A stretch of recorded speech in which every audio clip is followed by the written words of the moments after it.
नमस्कार दोस्तों, जय हिंद, जय श्री राम। आप सभी का विजन कोचिंग क्लासेस में हार्दिक स्वागत एवं अभिनंदन। जैसा कि मैंने अपने पहले वीडियो में आपको रीट भर्ती परीक्षा 2021 के बारे में सामान्य जानकारी और साथ ही साथ उसका एक 30 नंबर का जो पोर्शन है बाल विकास एवं शिक्षा शास्त्र, उसके बारे में मैंने आपको थोड़ी सी जानकारी दी थी।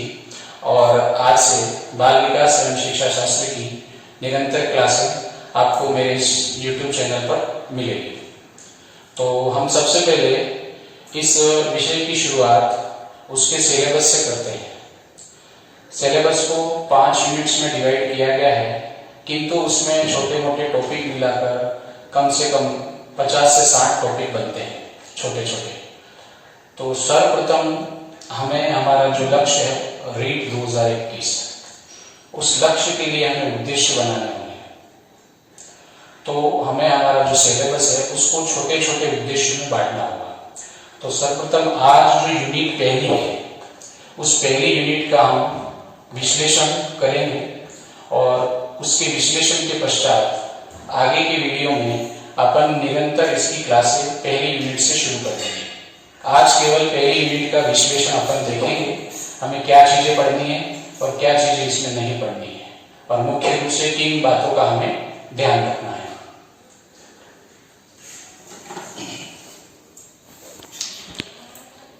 शुरुआत करते हैं। पहली यूनिट है बाल विकास।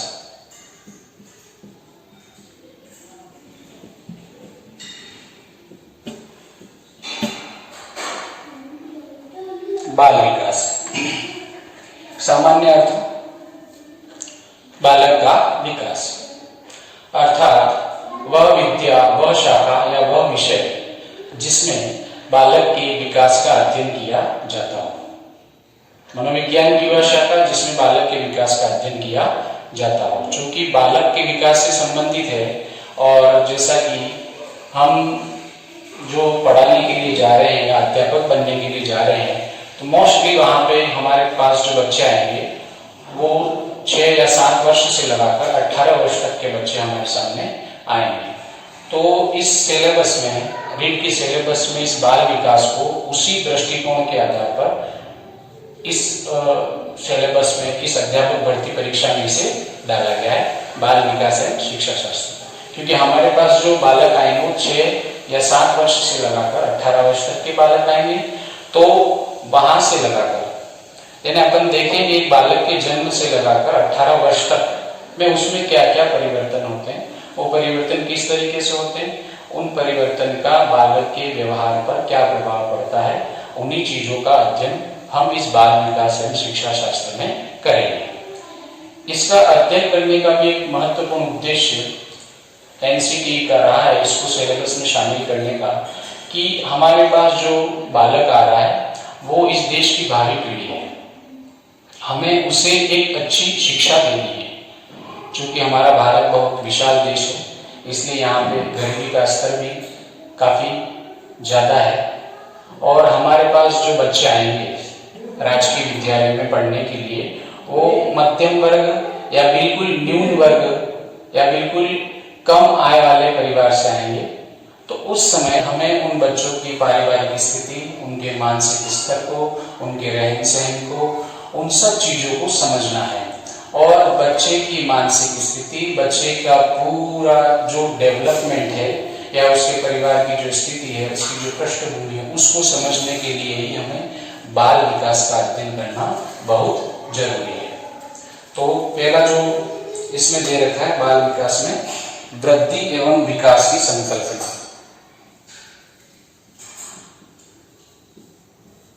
वृद्धि एवं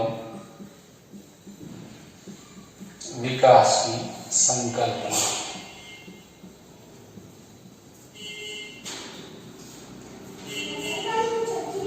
अब इस चीज को वापस से कंटिन्यू करते हैं। बाल विकास बालक की गर्भावस्था से लगाकर किशोरावस्था या परिपक्व अवस्था तक बालक में जो भी परिवर्तन होते हैं उनका क्रमबद्ध रूप से अध्ययन करना ही बाल विकास है। बालक के गर्भावस्था से लगाकर परिपक्व अवस्था तक उसमें होने वाले परिवर्तनों का क्रमिक अध्ययन करना ही बाल विकास कहलाता है। चूंकि हमारे पास जो बालक पढ़ने के लिए आएगा वो पहले से ही शिशुअवस्था या फिर कहें शिशुअवस्था और पूर्व बाल्यावस्था से गुजरकर आता है, तो हमें शिशुअवस्था और पूर्व बाल्यावस्था की विशेषताओं का तो ध्यान रखना ही है कि उसमें जो जो परिवर्तन होते हैं वो बालक के व्यवहार को किस तरीके से प्रभावित करेंगे। और जब बालक हमारे पास उत्तर बाल्यावस्था से या उत्तर बाल्यावस्था की शुरुआत में हमारे पास आता है तो वो लगभग किशोरावस्था तक, उत्तर किशोरावस्था तक हमारे पास रहता है, अर्थात विद्यालय में प्रतिदिन पढ़ाई करने के लिए आएगा। तो उस समय वो जब विकास की एक अवस्था से दूसरी अवस्था में जाएगा तब उसके अंदर शारीरिक, मानसिक, संवेगात्मक, सामाजिक बहुत सारे परिवर्तन होंगे। उन परिवर्तनों से वो भी अनजान है, उसको भी नहीं पता चल रहा है कि परिवर्तन क्यों हो रहे हैं, कैसे हो रहे हैं, और ऑटोमेटिकली उसका जो व्यवहार है वो परिवर्तित हो जाएगा। तो तब हमें इस बाल विकास के ज्ञान से उस बालक की मनोवृत्ति, उस बालक की इच्छा, उस बालक की रुचि, उस बालक के व्यवहार को समझते हुए हमें उसको शिक्षा देनी है, हमें उसे शिक्षण कार्य करवाना है। तो बाल विकास में यही है कि बालक की गर्भावस्था से लगाकर किशोरावस्था तक जो भी परिवर्तन होंगे उन परिवर्तनों का क्रमिक अध्ययन किया जाता है। वे परिवर्तन शारीरिक रूप से होंगे, मानसिक रूप से होंगे, संवेगात्मक रूप से होंगे और सामाजिक रूप से होंगे। तो इसमें सबसे पहला कॉन्सेप्ट है वृद्धि एवं विकास का। वृद्धि एवं विकास, चूंकि बाल विकास, तो बाल विकास की सामान्य पृष्ठभूमि अपन थोड़ा सा इस पर भी चर्चा कर लेते हैं। अरस्तु और प्लेटो, अरस्तु के गुरु थे प्लेटो, अरस्तु और प्लेटो से ही या उनके दार्शनिक विचारों से ही शिक्षा मनोविज्ञान की शुरुआत मानी जाती है। अरस्तु और प्लेटो से, आज से लगभग ईस्वी से भी 400-500 सदी पहले की बात है। और उस समय भी उन्होंने इस बात पर बल दिया था, वैयक्तिक विभिन्नता पर। शिक्षा के क्षेत्र में उन्होंने वैयक्तिक विभिन्नता पर बल दिया था अरस्तु और पेस्टोलॉजी ने, इंडिविजुअल डिफरेंसेस, अर्थात उन्होंने कहा कि हमें शिक्षा के क्षेत्र में वैयक्तिक विभिन्नताओं का ध्यान रखना चाहिए। हर व्यक्ति का मानसिक स्तर, उसकी रुचियां, उसकी अभिवृत्तियां और उसके विकास का जो लेवल है हर व्यक्ति से अलग अलग होता है। इसलिए हमें शिक्षा के क्षेत्र में भी शिक्षा देते समय वैयक्तिक विभिन्नता का ध्यान हमें रखना चाहिए। तो ये बात तो कही थी प्लेटो और अरस्तु ने। तो प्लेटो और अरस्तु इन दोनों ने कॉन्सेप्ट जो दिया था वो उन्होंने कहा था वैयक्तिक विभिन्नता पर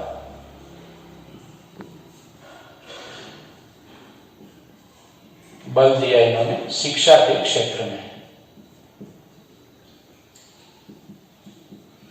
प्लेटो और अरस्तु। अब चूंकि बात हो ही रही है तो और बात कर लेते हैं हम। जैसे बाल विकास को मनोविज्ञान की एक विधा या शाखा के रूप में जाना जाता है। तो मनोविज्ञान की जो शुरुआत है वो मनोविज्ञान की शुरुआत दर्शन शास्त्र से ही हुई है और दर्शन शास्त्र की एक शाखा के रूप में इसको कहें मानसिक दर्शन शास्त्र। दर्शन शास्त्र की एक शाखा मानसिक दर्शन शास्त्र के रूप में इसकी शुरुआत मानी जाती है और इसकी जो शुरुआत की थी वो अरस्तु ने की थी। इसकी शुरुआत जो की थी वो अरस्तु ने की थी। तो अरस्तु को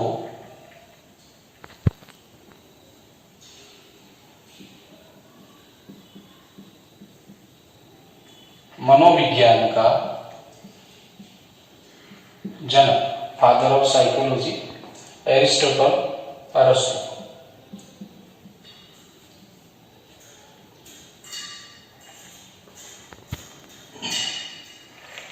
और मनोविज्ञान की उत्पत्ति किस विषय से मानेंगे? मनोविज्ञान की उत्पत्ति दर्शन शास्त्र से। फिलोसॉफी से,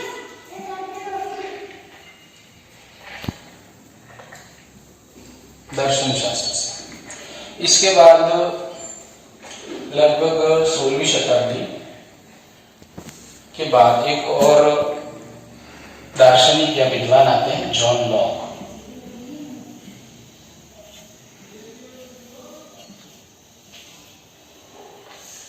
जॉन लॉक ने व्यक्ति के सीखने का मूल कारण जो बताया, वो बताया बाह्य कारण, बाह्य बल, अर्थात जो एक्सटर्नल फोर्सेस जो होते हैं, व्यक्ति के सामने की जो परिस्थितियां हैं, आसपास का जो वातावरण है, वही क्या है, बाह्य कारण है। और वही बाह्य बल जो है वो व्यक्ति को सीखने के लिए मजबूर करता है।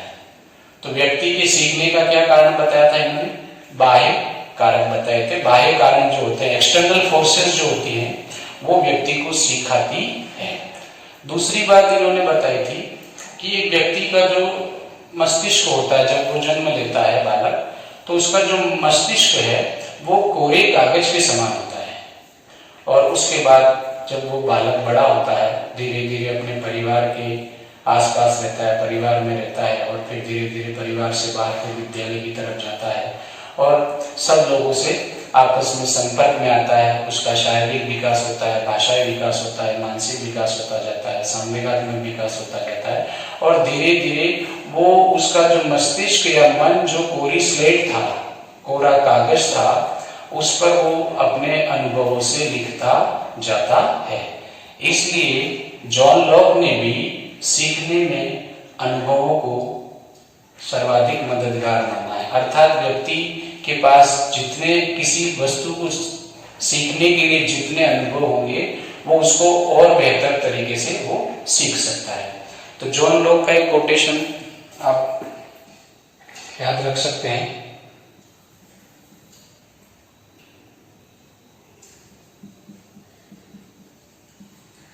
बालक का मन या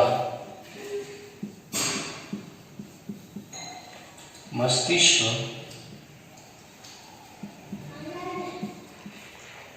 कोरी पट्टी होती है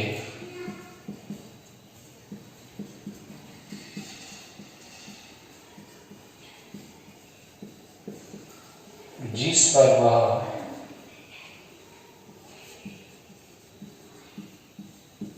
अपने अनुभवों को लिखता है।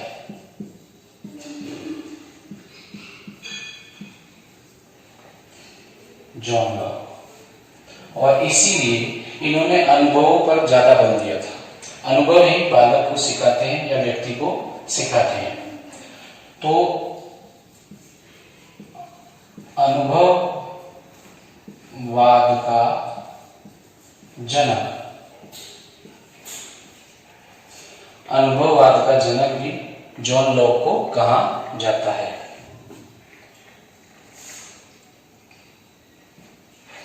उसके बाद एक और दार्शनिक कहें या विद्वान कहें आते हैं, जॉन कॉमेनियस।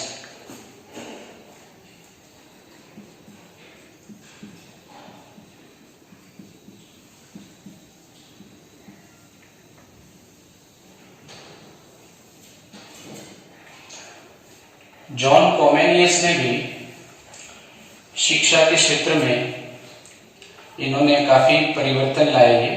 इन्होंने सबसे पहले स्कूल ऑफ इन्फेंसी की स्थापना की।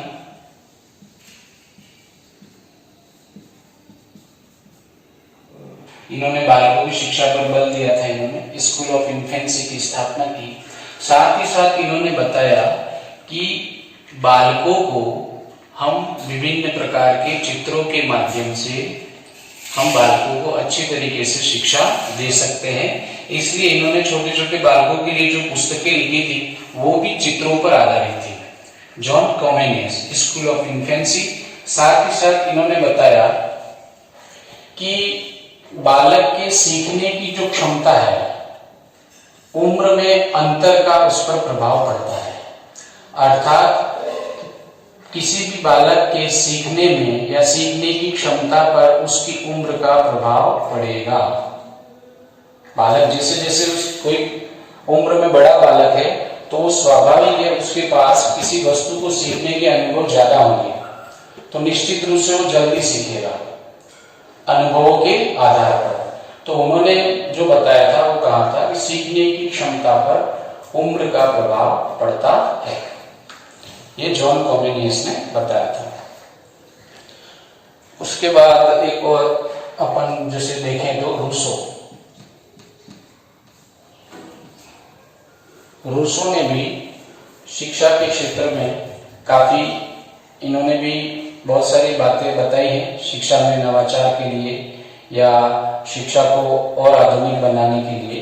तो इन्होंने सबसे बड़ी जो बात इन्होंने कही थी वो कही थी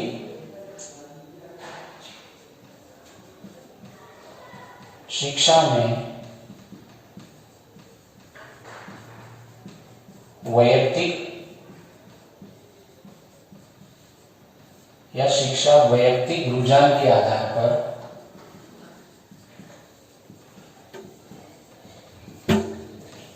दी जानी चाहिए।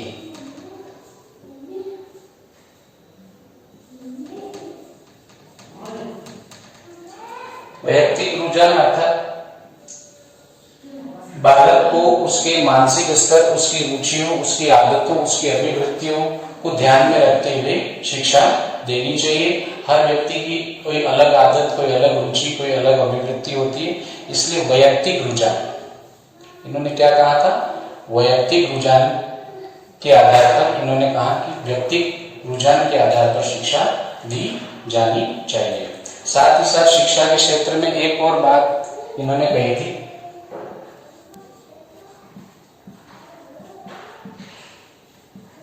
एजुकेशनल पेडागोजी,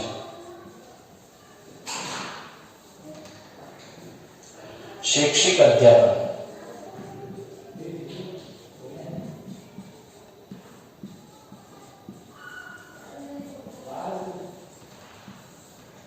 शैक्षिक अध्यापन की भी बात इन्होंने कही। किसने कही थी? जे रूसो ने। तो एक तो वैयक्तिक रुझान के आधार पर और एजुकेशनल पेडागोजी अर्थात शिक्षा में कुछ नवाचार होने चाहिए। विभिन्न प्रकार की विधियों का हमें प्रयोग करते हुए छोटे छोटे बालकों को शिक्षा देनी चाहिए। एक इनकी पुस्तक है इमा इल, शायद वो 1760 में पब्लिश हुई है।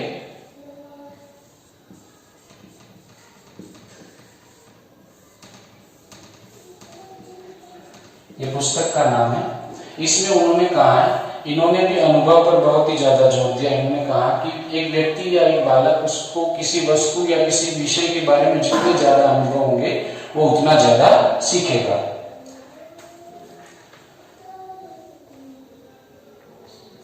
उसके बाद J.H. पेस्टोलॉजी,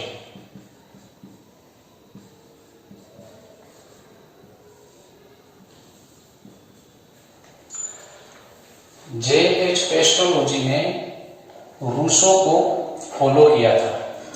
उसने अपने बालकों को शिक्षा बिल्कुल वैयक्तिक रुझान और ये जो भी नवाचार की जो विधियां इन्होंने रूसो ने जो बताई थी उसी के आधार पर, रूसो के सुझाव के आधार पर ही उसने अपने बच्चों की शिक्षा पूरी करवाई थी। और लगभग जन्म से लगाकर 3.5 वर्ष तक उसने अपने जो बच्चे थे उनका अध्ययन किया था। शारीरिक और मानसिक रूप से उनमें जो जो भी व्यवहारिक परिवर्तन हो रहे थे उनका अध्ययन किया और फिर बेबी बायोग्राफी लिखी थी। और सर्वप्रथम पहली बार किसी बच्चे का मनोवैज्ञानिक विवरण इनके द्वारा प्रस्तुत किया गया था, J.H. पेस्टोलॉजी। तो यदि आप इसका स्क्रीनशॉट लेना चाहते हैं तो ले सकते हैं, क्योंकि नीचे काफी जगह कम है। इसको मैं दोबारा से ऊपर लिखूंगा।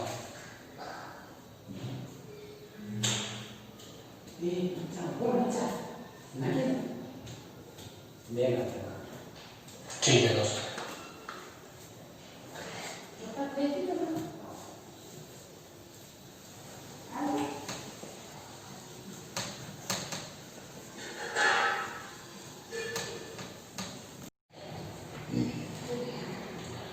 J.H. पेस्टोरस सर्वप्रथम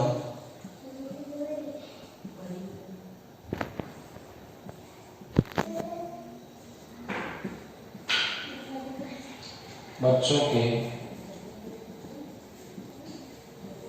मानसिक और शारीरिक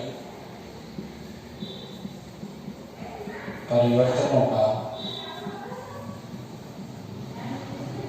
निरीक्षण कर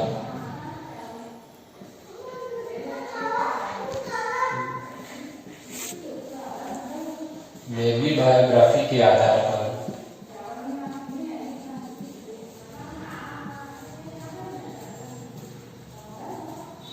मनोवैज्ञानिक विवरण प्रस्तुत किया। बेबी बायोग्राफी के आधार पर सर्वप्रथम बच्चों के मानसिक व शारीरिक परिवर्तनों का निरीक्षण बेबी बायोग्राफी के आधार पर मनोवैज्ञानिक विवरण प्रस्तुत किया। अपना एक 3.5 वर्ष का पुत्र था अल्बर्ट।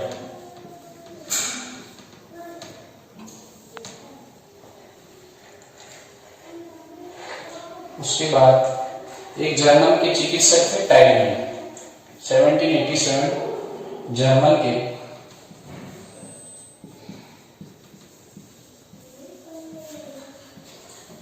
चिकित्सक टाइडमैन, इन्होंने भी इसी तरीके से बच्चों का निरीक्षण करके उनमें जो होने वाले शारीरिक या मानसिक परिवर्तन थे उनका निरीक्षण करके बेबी बायोग्राफी प्रस्तुत इन्होंने भी की थी, टाइडमैन ने भी इनको। और इन्होंने जो विधि काम में ली वो व्यक्ति इतिहास विधि या केस स्टडी। ये व्यक्ति इतिहास विधि या केस स्टडी के प्रतिपादक हैं, जर्मन के चिकित्सक थे टाइडमैन। ठीक है। अब धीरे धीरे चूंकि औद्योगिक क्रांति का काफी प्रभाव बढ़ चुका था, अब हर क्षेत्र में नवीन तकनीकों आविष्कारों नवीन तकनीकें आने लगे, नए नए आविष्कार होने शुरू हो गए। और हर चाहे वो शिक्षा का क्षेत्र हो, चिकित्सा का हो या कोई सा भी क्षेत्र हो विकास का, हर क्षेत्र को वैज्ञानिक सिद्धांतों और वैज्ञानिक तकनीकों के आधार पर उसे मतलब वैज्ञानिक तकनीकों के आधार पर उसे परखा जा रहा था। तो शिक्षा के क्षेत्र में भी काफी नवाचार होने लग गए थे, विज्ञान का प्रभाव दिखने लग गया था। तो 19वीं शताब्दी में मतलब बालकों पर अध्ययन करने की एक होड़ मच गई थी। हर कोई शिक्षाविद या जो भी मनोवैज्ञानिक था वो बालकों में होने वाले जो परिवर्तन है अवस्थाओं के अनुसार उस पर चिंतन करने लग गया। और ताकि उस पर चिंतन करते हुए उनमें जो भी व्यवहार में परिवर्तन हो रहे हैं, शारीरिक मानसिक सामाजिक संवेगात्मक, उनका अध्ययन करते हुए उनका निराकरण करते हुए वो परिवर्तन क्यों हो रहे हैं, कैसे हो रहे हैं, इसका बालक पर क्या प्रभाव पड़ रहा है, इन सभी की जानकारी लेते हुए उन्होंने उन सिद्धांतों और उन अनुप्रयोगों को शिक्षा में अप्लाई किया ताकि एक बालक को अच्छी से अच्छी शिक्षा दी जा सके। तो 19वीं शताब्दी में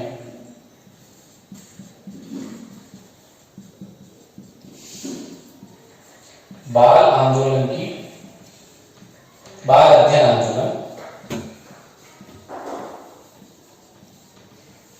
आंदोलन की शुरुआत की किसने की? G.S. हॉल। G.S. हॉल जो है वो विलियम जेम्स के शिष्य थे और विलियम जेम्स के जो शिष्य थे वो थे जॉन डेवी, जिन्होंने शिक्षा के क्षेत्र में बहुत ही अभूतपूर्व योगदान उनका रहा। तो G.S. हॉल ने शिकागो में बाल अध्ययन आंदोलन की शुरुआत की थी अमेरिका में। उसके बाद उन्होंने 2 संस्थाएं स्थापित की थी, चाइल्ड स्टडी सोसाइटी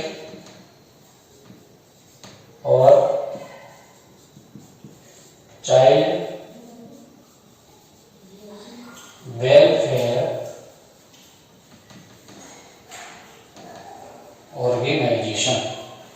इसलिए जीएस हॉल को बाल अध्ययन आंदोलन का जनक माना जाता है। यदि आप इसका स्क्रीनशॉट लेना चाहते हैं तो ले सकते हैं।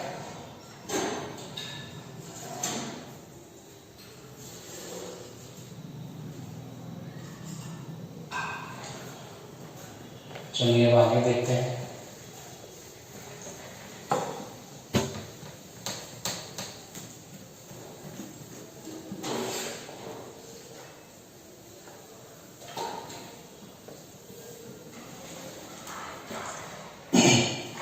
उन्नीसवीं शताब्दी और इसी समय अब समय वो भी आ गया था कि दर्शन शास्त्र की एक शाखा के रूप में, मानसिक दर्शन शास्त्र के रूप में मनोविज्ञान की जो स्थापना हुई थी अरस्तु के द्वारा, अब उस मनोविज्ञान ने आत्मा का भी त्याग कर दिया है, मन का भी त्याग कर दिया है और अब चेतना के विज्ञान के रूप में वो परिभाषित हो रहा है 19वीं शताब्दी में।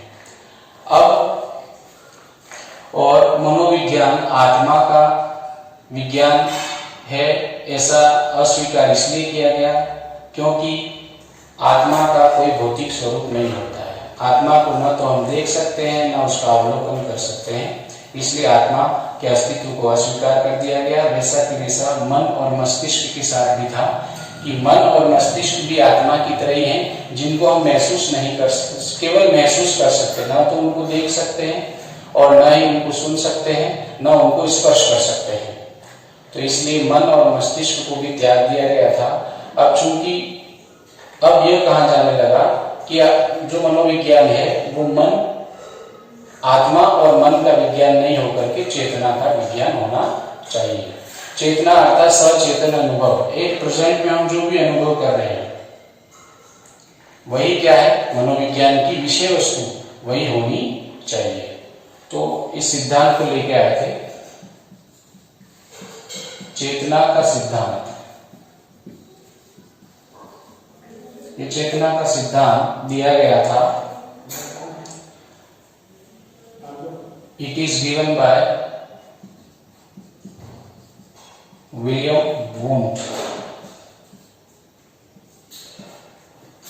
विलियम वुंट और विलियम वुंट ही हैं जिन्होंने ये कहा था कि मनोविज्ञान की विषय वस्तु आत्मा और मन नहीं होकर के चेतना होनी चाहिए। चेतना का सिद्धांत इन्होंने दिया, विलियम वुंट ने दिया था। इनके शिष्य हैं जो इनके सहयोगी के रूप में टीचनर।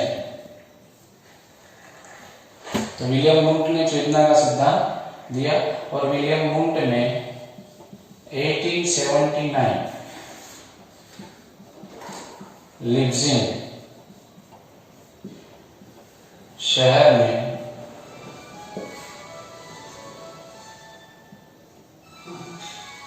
औपचारिक रूप से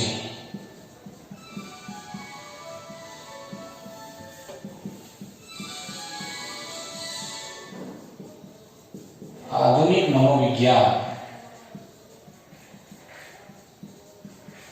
की शुरुआत करते हुए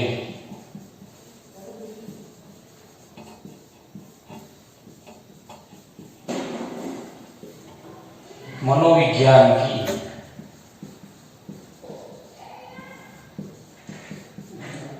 प्रथम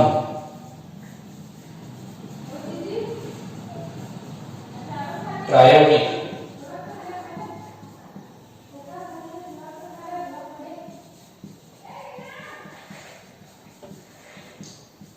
प्रयोगशाला की स्थापना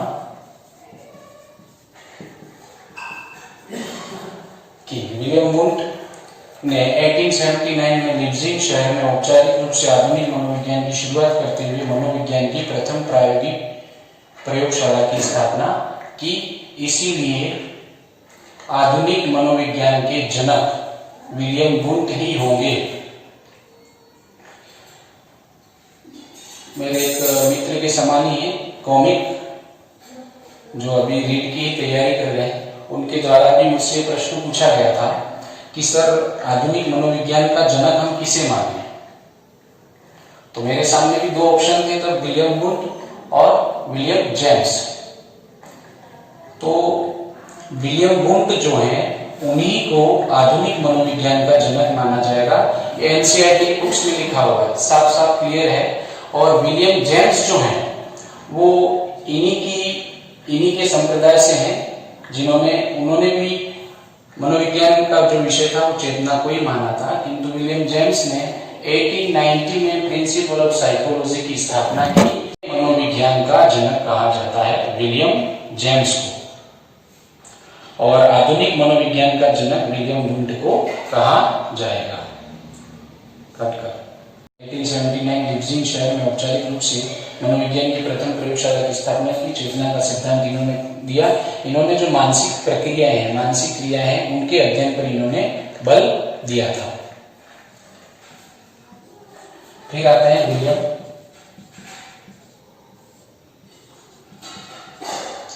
विलियम जेम्स। 1819 में प्रिंसिपल्स ऑफ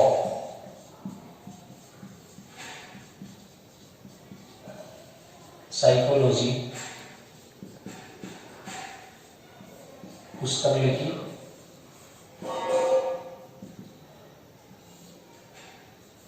और यही वो पुस्तक है जो आधुनिक मनोविज्ञान के लिए एक वरदान साबित हुई।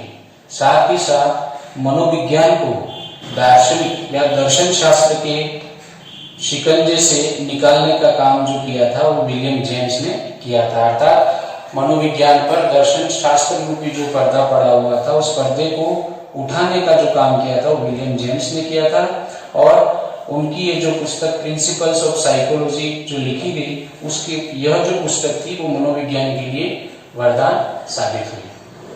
तो इस तरीके से बाल विकास की शुरुआत या बाल विकास की सामान्य पृष्ठभूमि अपन ने देखी। इसमें से कुछ प्रश्न जो हैं जो परीक्षा में आ सकते हैं या पूछे जाने लायक हैं। एक तो ये विलियम वुंड का जो प्रश्न है वो, विलियम जेम्स का जो प्रश्न है वो, और एक ये पेस्टोलॉजी।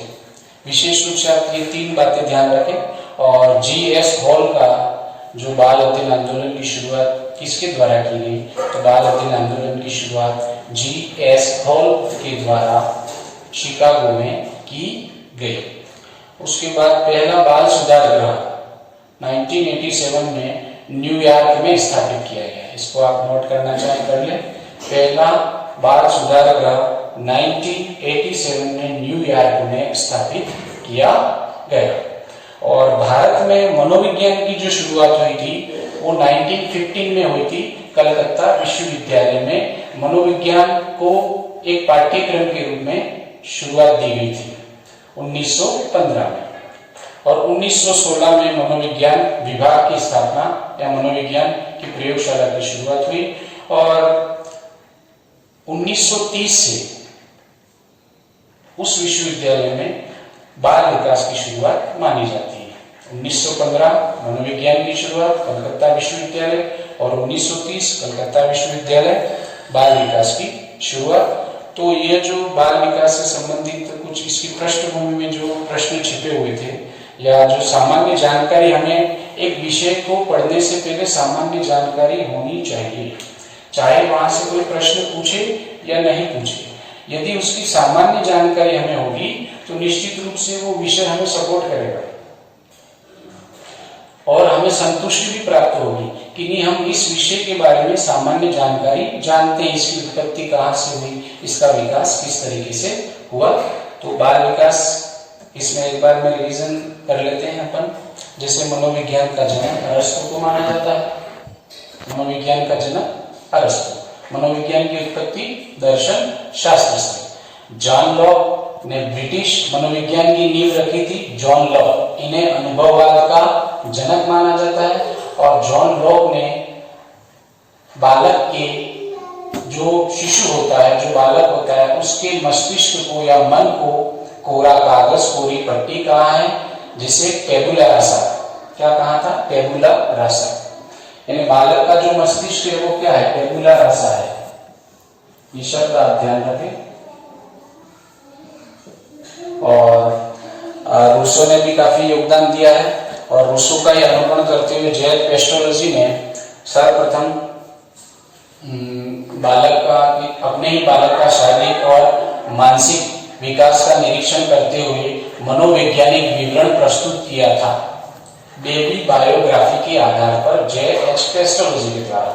एक और चीज जो छूटी है कि जी.एस. हॉल, जी. स्टैनली हॉल बाल अध्ययन आंदोलन के जो जनक हैं उनके द्वारा प्रश्नावली विधि का प्रयोग किया गया था। यानी बालकों का अध्ययन करने के लिए प्रश्नावली विधि का प्रयोग, बाल अध्ययन में प्रश्नावली विधि का सर्वप्रथम प्रयोग किसके द्वारा किया गया? जी.एस. हॉल के द्वारा किया गया था, यह आपको ध्यान रखना है। और प्रश्नावली का आविष्कार सर्वप्रथम किसने किया था? तो वुडवर्थ ने किया था। तो सामान्य सी पृष्ठभूमि बाल विकास की थी, ये मैंने आपको समझा दी। चूंकि अपन ने टॉपिक की जो शुरुआत की थी वो इस यूनिट को एनालिसिस करना था, किंतु हमने सबसे पहले बाल विकास जो है उसकी सामान्य पृष्ठभूमि को समझा।